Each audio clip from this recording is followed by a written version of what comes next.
Early in my career, someone had written a check for like $2,000. And I'm like, I didn't write that. I contacted my bank and told them what had happened. And they said, oh, thanks for letting us know. And they put an immediate stop on it. And what was so crazy is that I literally tried to go to my bank and I said, somebody's writing false checks. What can you do? Are you notifying the credit bureaus? I even went to the credit bureaus. They're like, oh, that information has to come from your bank. I mean, it was such a runaround.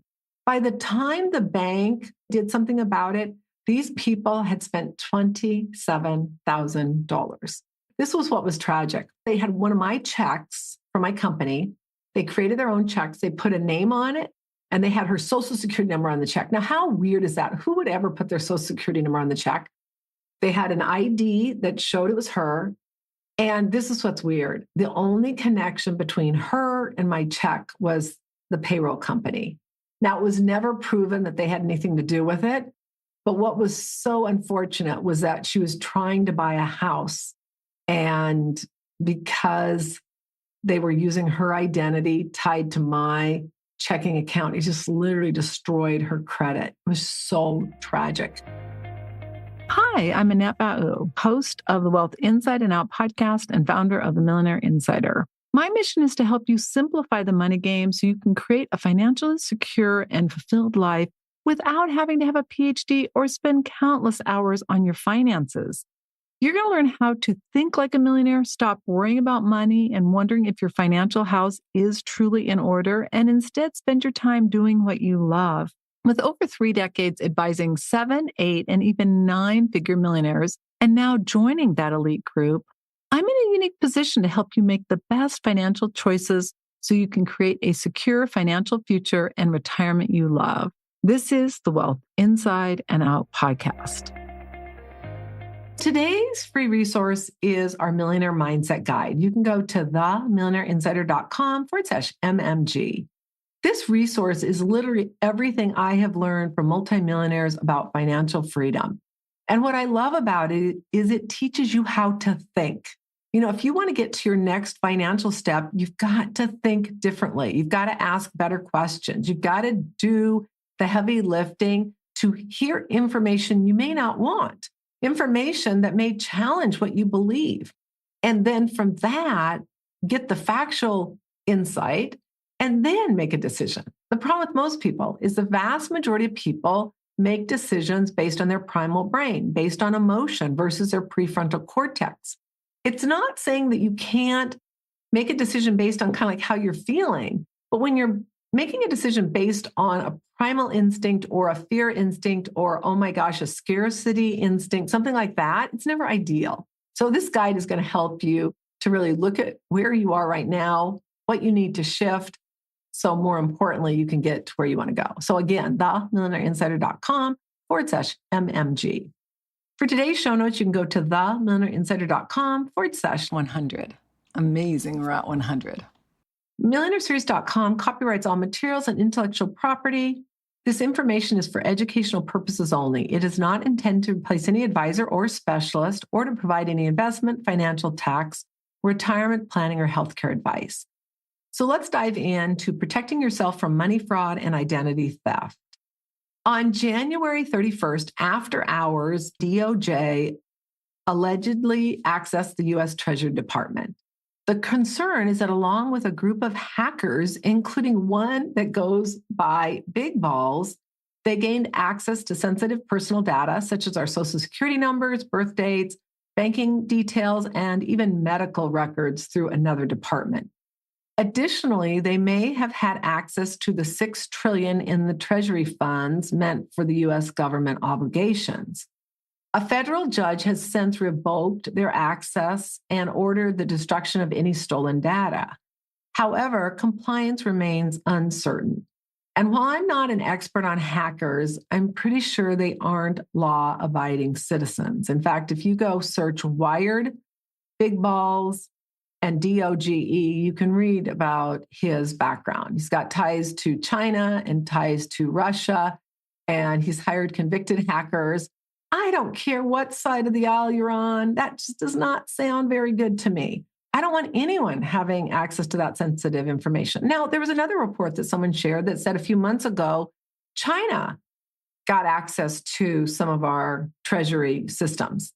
It's a problem, my friends, whether it is a US citizen getting access or it is a Chinese or it's Russia or it's anyone else, it's not okay. What I don't like about all of this is that as a financial advisor who prizes himself in doing everything to really support my clients and help my clients and provide the best information, generally speaking, if you're concerned about financial fraud, you hire a forensic accountant. I have never heard of anyone hiring a hacker. Now, let's just say that they bring in forensic accountants who are vetted and who have credentials and they find something and it's something that does require a hacker. Then it makes complete sense to me to bring the hacker in, make sure that they're vetted, make sure that it's the right one and that they fall in the guidelines of a person having access to that sensitive information. That to me would be like, I'm all on board. Bringing them in right before the close of business is really concerning. Now, what's even more concerning to me is the fact that I was in California. My son, many you know, plays volleyball for our university, and he's so good. Just have to say, let me just brag for 1 minute. Watching him play volleyball is just so fun. He is so good. And for some of you that follow me know that he had decided last semester, he's just tired of the politics. He's like, I'm not doing it. So he's like, I'm done. And I was just devastated. I'm like, no, you're so good. And it was so hard. Well, he came to me a couple of months ago and he said, Mom, the team's asking me back. Yes, yes. And I go, well, what do you think? And he goes, I'm considering it. I go, I think that's great. And so his level of confidence is like unbelievable. It's like he's a different kid. His entire attitude is so shifted. He is so confident. If he gets a good serve, it's very unlikely it's not going to be a score. And it's just so exciting to watch. And I think the one lesson from all of that hopefully you all get is how important confidence is and how important it is to quiet that fear center down so you can get into a state of mind where you can make really good decisions and be confident in who you are and what you do. And it's so exciting. But anyway, I was over there having a great time. And my friend, where I have a home outside the country, lives, and she posts this thing saying DOJ just took over the Treasury and I'm like, this is crazy. And my initial reaction was, this woman's crazy. And she's a friend of mine. I'm like, she's lost her mind. So I immediately went to a couple of my financial sources. Some of them had no idea. One of them said, I've heard some things, don't know. Went to another person. They said, yeah, I've heard it.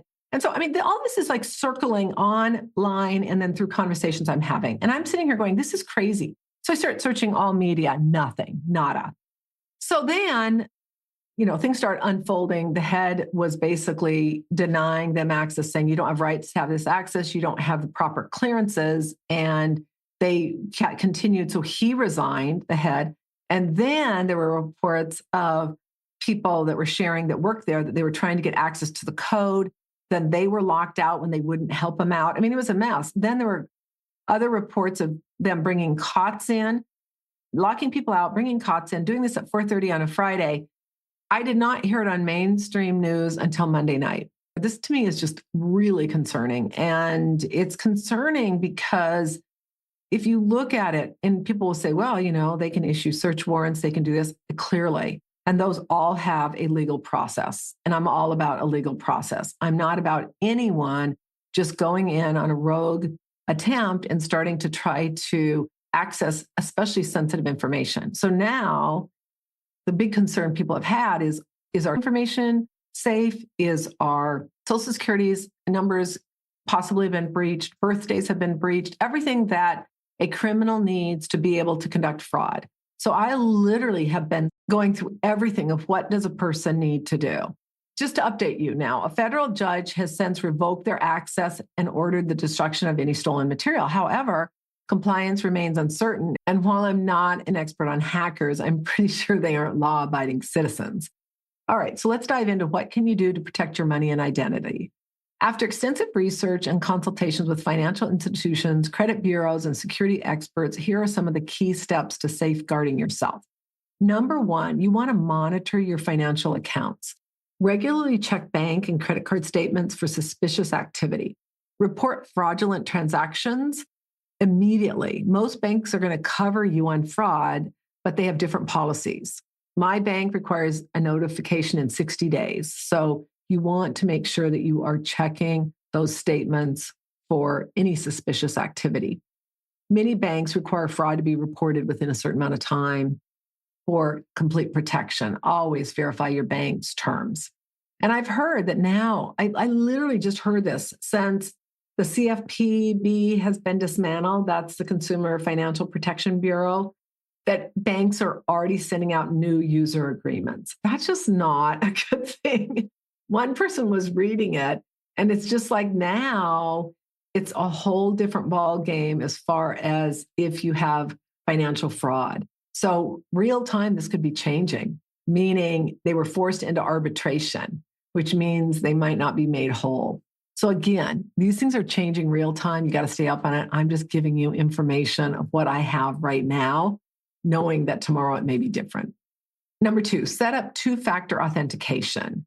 Two-factor authentication is, in addition to logging in with your username and password, you also either get an email, a telephone call, or a text message with a code you have to enter. And it's called two-factor. And I strongly recommend it. Now, I'm guilty and I'm going to admit it. I have two-factor authentication on everything, except I didn't have it on my online banking, which is probably the most important thing. So I got that. It is a hassle because I do a lot of banking on my phone. And now you get it. You got to go get the number. You got to put it back in. It's just a hassle. But that's how we keep our information safe. And it's really important. So you want to contact your financial institution to enable two-factor authentication, known as 2FA. This acts as an extra layer of security by requiring a second verification step, as I mentioned, either by phone call, text, or email after entering your username and password. While it may feel like a hassle, it's a crucial defense against unauthorized access. All right, number 3, you want to freeze your credit reports. A credit freeze prevents fraudsters from opening new accounts in your name by restricting access to your credit report. It does not affect your existing accounts, your credit score, or your ability to use current credit cards or loans. You can lift the freeze temporarily if you need to. I get it, it's a hassle, but now that our information may have been compromised, we've got to take the measures. I have not had any client, ultra conservative, loving what's going on, ultra liberal, hating what's going on, or we're in between, that has disputed this. Every single person has said, yes, I think this is a good idea. It's a good measure. I don't know how you could argue it. So I encourage everyone to do that. So you must request a freeze separately from each of the 3 major credit bureaus. That's Equifax, Experian, and TransUnion. In the show notes, I will link to their website. It was a little bit of a hassle. Now, we use Appeal Box for a lot of things we do. And so one of them denied me, said they couldn't verify me. And then I called and I got verified. Another one, they wouldn't verify me. And then I had to go and verify all this past information about myself. Like, have you ever had a credit card from this company, or this company?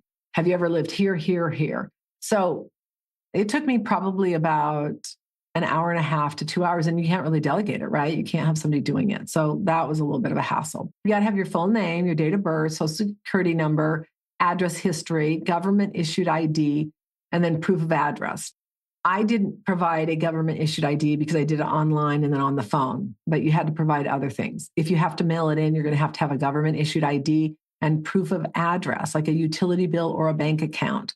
That for me is a problem because all of our bills go to a P.O. box. What we have done with a couple of our accounts with our home, because our home it's in a trust, but the actual utilities have to be in our name, is some of them, like the electricity, puts an address on the bill. So where it's physically located.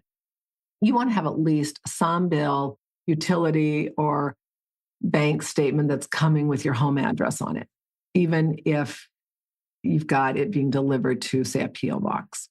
Unfreezing your credit. If you need to apply for credit, you can temporarily lift the freeze online by the phone using a PIN or a password. They all said they'd mail those to me. I haven't gotten them yet. Most requests are processed within minutes. You'll have to wait and get that PIN number so that you can actually unfreeze it or go online, log in, and then unfreeze it. And make sure you use a very secure password. You also want to consider freezing other financial accounts. For example, bank accounts. So this will prevent withdrawals or transfers without your authorization. And again, have that two-factor authentication. Credit cards. It stops new purchases, but it does not affect past transactions. Investment accounts restricts buying, selling, and withdrawals. Obviously, we manage money and we have to have a really high security with those accounts. What the primary firm that we use does requires that we log on and then we have to go to our phone or computer and get a code. And I'm going to tell you what happens. So I click it on this special app. It gives me 30 seconds to get the number and go enter it in. And if I don't, it'll start over and give me a different number. That's how secure it is. And I remember, first of all, I used to like go, oh my God, can I get it in 30 seconds? The way you do, you get it in like a few seconds. Like, is that enough time? So most of them, you don't have a 30-second window. You have like a 10-minute window. So when I saw 30 seconds, I'm like, I have never seen that before. That's a lot. Additional security measures. Consider a third party who monitors your account. So for example, there's LifeLock, there's Aura, there's Identity Guard, ID Shield, and Identity Force. Now, this is not a recommendation, and I encourage you to do your own research. And if you have one you like, great. I think LifeLock's great. They do a lot of advertising. They're very expensive. I was going to use one of the identity ones or the ID Shield, and then I started reading reviews, and I didn't find them to be as favorable. So I chose Aura.com. And again, this is not a recommendation. This is telling you what I did. I chose Aura.com simply because I like their reviews and I like their pricing. Now, I'm going to give you a secret. And sometimes I'm good at this, sometimes I'm not. I don't know how long we're going to need to have this on our credit. It's probably good to have it forever, right? But maybe we won't need it in a year or two. Maybe we say, okay, everything's safe, everything's secure, they've got things in place, and we're all comfortable, and we can take it off. That said, all of them give you huge discounts. And I think Aura, I found one where it was like a 68% discount. It was like huge. But then next year, it's going to jump up and be really expensive. So what I hope to do, if I'm on the ball, is before it renews, I will notify them and I will say, either want a discount or I'm going to cancel it. Almost all of them will give you a discount. And, I'm going to give you as an example. So you know how there's those live streams. You can do them on Apple, you can do them on YouTube, you can do them on Pandora. One of my clients' children had too many. And I said, you've got to get rid of one. Well, they went to, I believe it was Pandora, went to cancel it. And they said, are you sure? Yes. They gave them like a year at like $3 a month, down from like 20. So they're like, I kept it. It was only $3 for the year. But the point being, on some of these third-party tools, I guarantee if you contact them, say, I'm going to get rid of this, or can you give me a discount? Probably takes you 5 minutes and you could probably save 50%.